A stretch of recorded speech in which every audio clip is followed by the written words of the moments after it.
Costume থেকে শুরু করে জেস্টার থেকে শুরু করে সব কিছুর মধ্যে একটা আলাদা একটা ভাইব আছে, আলাদা একটা ব্যাপার আছে। চ্যালেঞ্জ যতই আসুক না কেন, এটা অনেকটা বেশি চ্যালেঞ্জে ভোগাবে না। আসলে ঢাকায় কালচার, কৃষ্টি যেটাই বলি না কেন, শেড অনেকগুলো, কালার অনেক।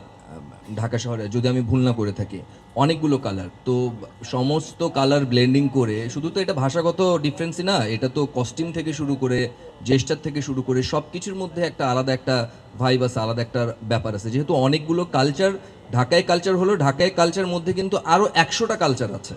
তো সব কিছুর যে ব্লেন্ডিংয়ের যে ব্যাপার, এটার জন্য অবশ্যই আমাদের যেহেতু আমাদের পরিচালক সাহেব নিজে, ইভেন আমার মনে হয় না যে এখানে এক দুইজন বাদে সবাই আমার কাছে আপনাদেরকে এখন ঢাকায় মনে হচ্ছে, মানে এইরকম একটা ভাইবে আছে। তো ইনশাল্লাহ কোনো কিছু আসলে চ্যালেঞ্জ যতই আসুক না কেন, এটা অনেকটা বেশি চ্যালেঞ্জে ভোগাবে না। যেহেতু আমার ডিরেক্টর স্যার হচ্ছেন ঢাকায়, ইভেন তার ফুল টিমটা এটা নিয়ে যথেষ্ট পড়াশোনা আছে। যেই লুকে পরিচালক সাহেব মনে করবেন ওইটাই আসলে ফাইনাল লুক।